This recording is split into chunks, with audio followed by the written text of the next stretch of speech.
En ce dimanche 19 avril, je vous souhaite à toutes et à tous la bienvenue pour ce temps de prière et de méditation. Merci à Marie-Hélène qui va nous accompagner musicalement. Merci à Christophe qui prête main forte sur le plan technique. Au début, avant le temps, avant les gens, avant le commencement du monde, Dieu était. Ici et maintenant, à nos côtés, parmi nous, en tissant le lien invisible qui nous unit, entraînant les peuples de la terre dans les projets du ciel, Dieu est. Dans l'avenir, quand nous serons retournés à la poussière et que tout ce que nous connaissons aura trouvé son accomplissement, Dieu sera. Non pour nous détacher du monde, mais pour s'en réjouir, non pour condamner le monde, mais pour le libérer, en Jésus-Christ, par la puissance du Saint-Esprit, Dieu était, Dieu est, Dieu sera, il vient. C'est lui qui nous donne la grâce et la paix. Amen.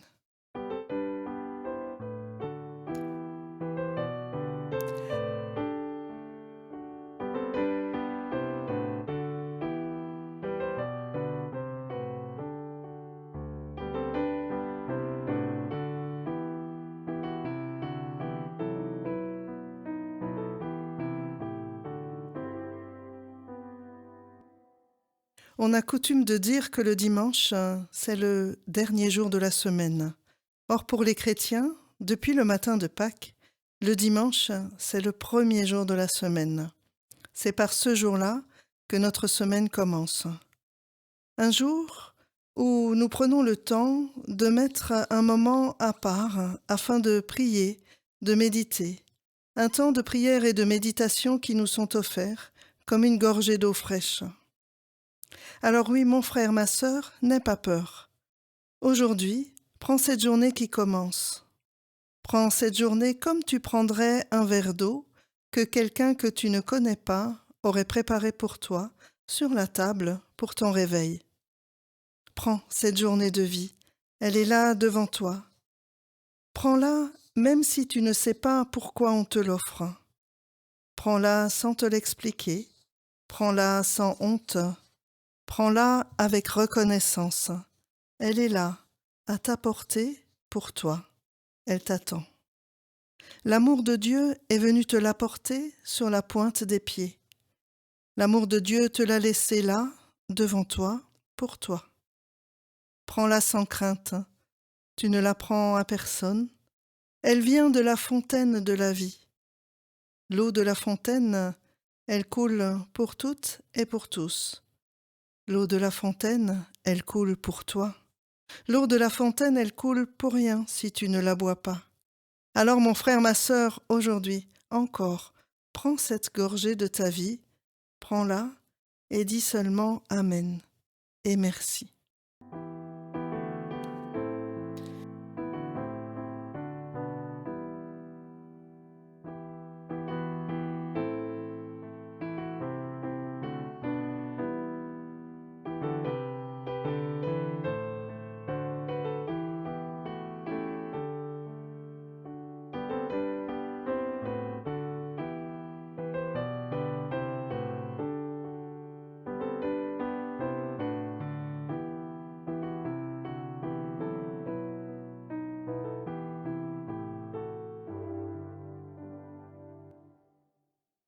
Nous lisons dans l'évangile de Jean, au chapitre 20, les versets 19 à 24.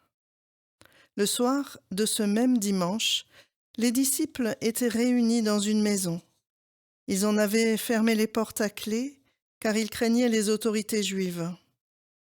Jésus vint, et, debout au milieu d'eux, il leur dit « La paix soit avec vous ». Cela dit, il leur montra ses mains et son côté.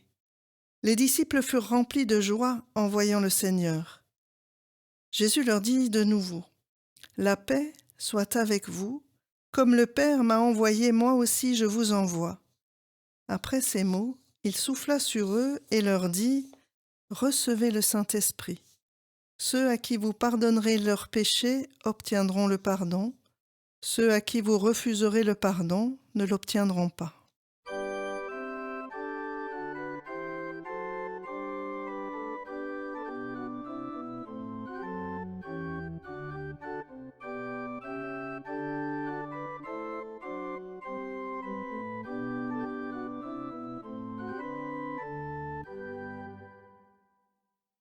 Je ne sais pas s'il en est de même pour vous, mais en ce qui me concerne, ce passage d'Évangile prend une dimension toute particulière cette année.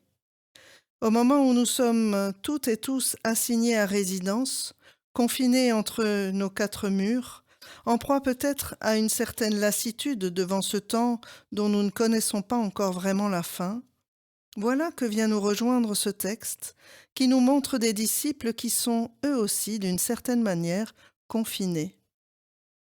La scène se passe le soir du premier jour de la semaine, autrement dit, c'est un dimanche soir. Le soir de cette même journée, où à l'aube profonde, Marie de Magdala a fait cette ahurissante découverte qu'elle a mise en mots en disant « On a enlevé le Seigneur du tombeau et nous ne savons pas où on l'a mis ». Le soir de cette même journée, où Pierre et Jean courent vers le tombeau pour constater qu'il est vide, hormis quelques bandelettes et le linge qui enveloppait Jésus, qui sont déposés là, comme un souvenir d'une mort qui n'est plus. Le soir de ce même jour, où Marie de Magdala a rencontré et reconnu Jésus, il va sans dire que la nouvelle a dû ébranler le groupe des disciples. Pierre et Jean ont raconté ce qu'ils ont vu. Marie a raconté ce qu'elle a vécu, en disant « J'ai vu le Seigneur et voici ce qu'il m'a dit ».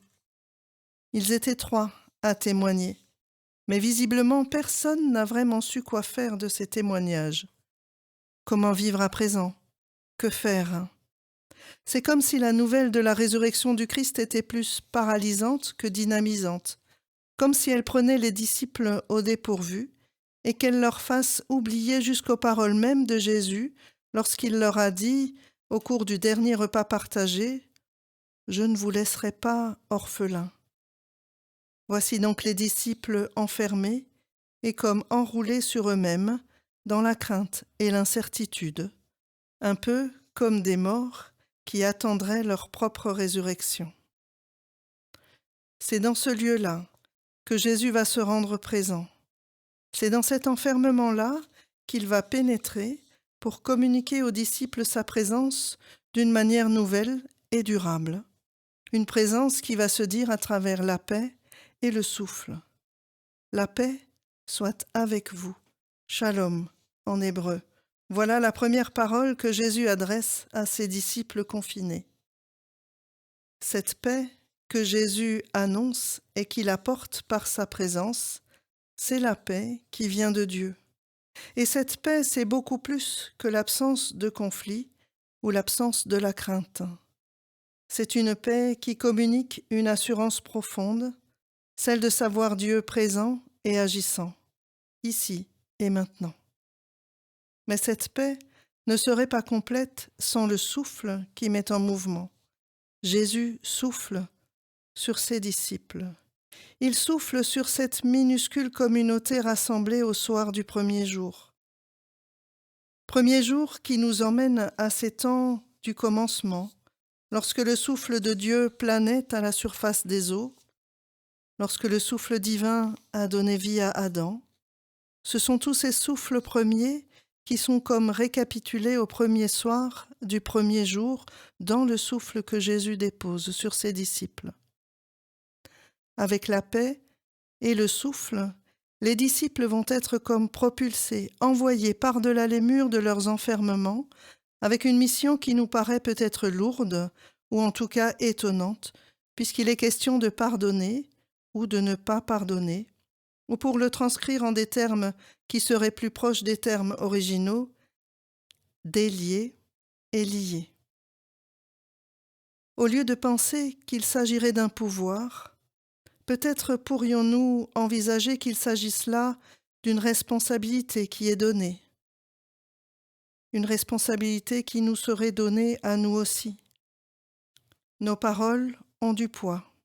Notre annonce de l'Évangile a du poids. Ce ne sont pas des paroles en l'air. Elles peuvent délier ou lier. Peut-être que cela nous donne une plus grande conscience du poids de nos paroles et de notre vocation, qui est bel et bien de délier, de libérer, de relever, de nous faire les échos de cette parole qui nous a, nous aussi, déliés, libérés, relevés. Nous voici donc avec un double message. D'une part, ce texte vient nous dire que le Christ a cette capacité et cette volonté de pénétrer dans tous les lieux fermés, dans tous les lieux où des hommes et des femmes sont enfermés, dans tous les lieux où nous-mêmes nous sommes enfermés. D'autre part, il vient nous dire qu'aujourd'hui encore, le Christ souffle sur nous. Aujourd'hui encore, il nous recrée et il le fait jour après jour.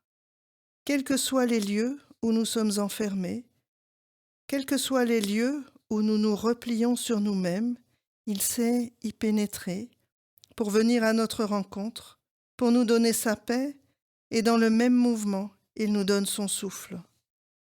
Cette paix et ce souffle nous sont donnés afin que nous soyons nous-mêmes en mouvement et pour nous faire sortir de nos peurs et de nos solitudes. Le Christ ressuscité a envoyé ses disciples en leur donnant sa paix et son souffle. De la même manière, il donne à toutes celles et tous ceux qui veulent bien les accueillir sa paix et son souffle, aujourd'hui encore. Une paix et un souffle qui sont comme une force agissante qui apporte son aide dans toutes les situations concrètes où la foi est appelée à se vivre. Une paix et un souffle qui sont porteurs pour celles et ceux qui l'accueillent en eux et qui demandent à être partagés, portés, apportés dans tous les lieux et les situations où des hommes et des femmes sont enfermés. Alors laissons-nous gagner par cette paix et ce souffle, laissons-nous délier, désenfermer, déconfiner, alors même que les murs de nos maisons ou la situation que nous vivons nous pèsent. Et ensuite, soyons nous-mêmes porteurs et porteuses de cette paix et de ce souffle. Et pour conclure, je voudrais partager avec vous une confession de foi.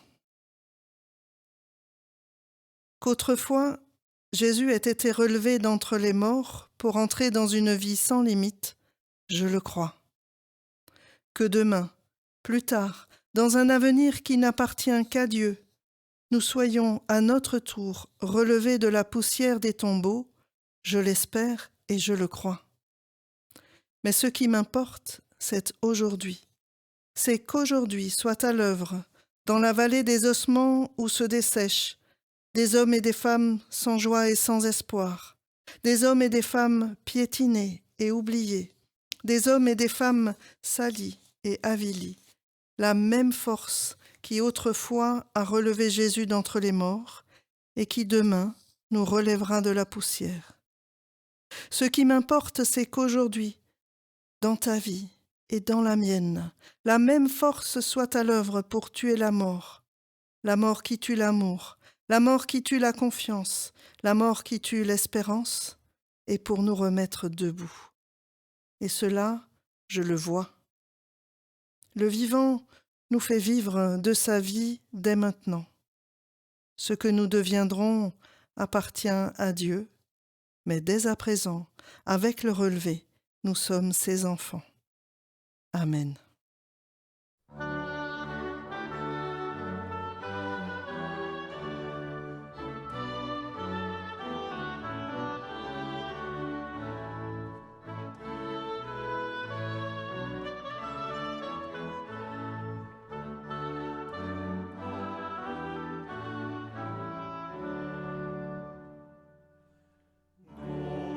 Chantons, ressuscité, ton jour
Et je vous invite à la prière. Nous prions les uns pour les autres. Dieu vivant, merci pour la paix que tu donnes. Merci pour ton souffle. Nous voulons aujourd'hui te prier pour toutes les personnes qui se trouvent dans des situations où elles sont ou bien où elles se sentent enfermées. Te prier pour les personnes qui sont en souffrance parce que ce temps de confinement est long et difficile à supporter. Te prier pour les personnes qui sont hospitalisées, qui sont séparées de leurs proches à cause de l'impossibilité des visites. Te prier aussi pour les familles qui souffrent de ne pas pouvoir rendre visite à leurs aimés, leurs proches.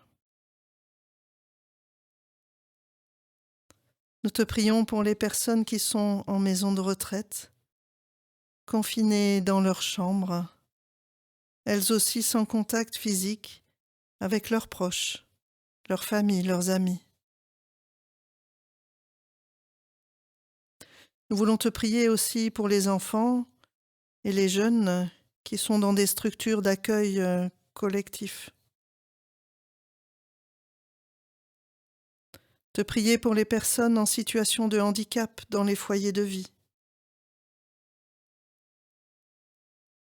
Seigneur, rends-toi présent à travers ton souffle, ta présence, en donnant ta paix. Un souffle et une présence qui ne peuvent se dire qu'à travers les mains et les présences d'autres. Alors merci pour tous les personnels qui travaillent dans ces établissements et qui sont là, jour après jour, pour essayer de réinventer le quotidien. Et puis nous pensons aussi tout particulièrement à toutes les personnes qui vivent dans des lieux fermés, les centres de rétention, les prisons, les maisons d'arrêt.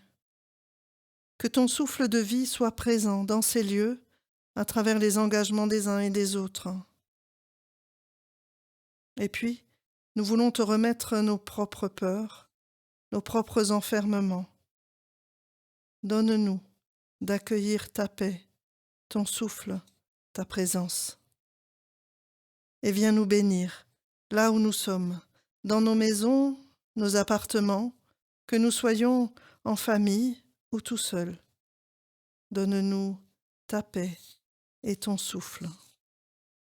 Et toutes nos autres prières, nous voulons les rassembler en te disant la prière que Jésus nous a enseignée. Notre Père, qui es aux cieux, que ton nom soit sanctifié, que ton règne vienne, que ta volonté soit faite sur la terre comme au ciel. Donne-nous aujourd'hui notre pain de ce jour. Pardonne-nous nos offenses comme nous pardonnons aussi à ceux qui nous ont offensés. Ne nous laisse pas entrer en tentation, mais délivre-nous du mal, car c'est à toi qu'appartiennent le règne, la puissance et la gloire pour les siècles des siècles. Amen.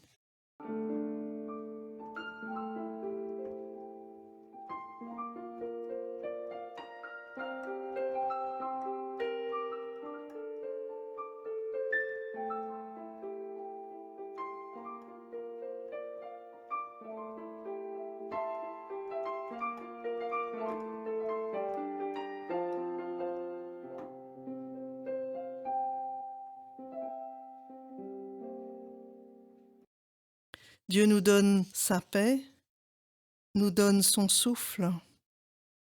De là où nous sommes, jusqu'à là où tu as besoin de nous, Jésus, conduis-nous. De la sécurité de ce que nous connaissons jusqu'à l'aventure de ce que tu révéleras, Jésus, conduis-nous. Pour façonner le tissu de ce monde jusqu'à ce qu'il ressemble à la forme de ton royaume, Jésus, conduis-nous. Et que la paix de Dieu, que la paix du Christ soit sur toutes choses que nos yeux perçoivent, soit sur toute chose que nos oreilles entendent, aujourd'hui et toujours. Allons toutes et tous dans la paix du Seigneur. Amen. Que cette semaine nouvelle soit pour vous et vos proches une belle et bonne semaine. À dimanche prochain. Et en attendant, prenez bien soin de vous et les uns des autres.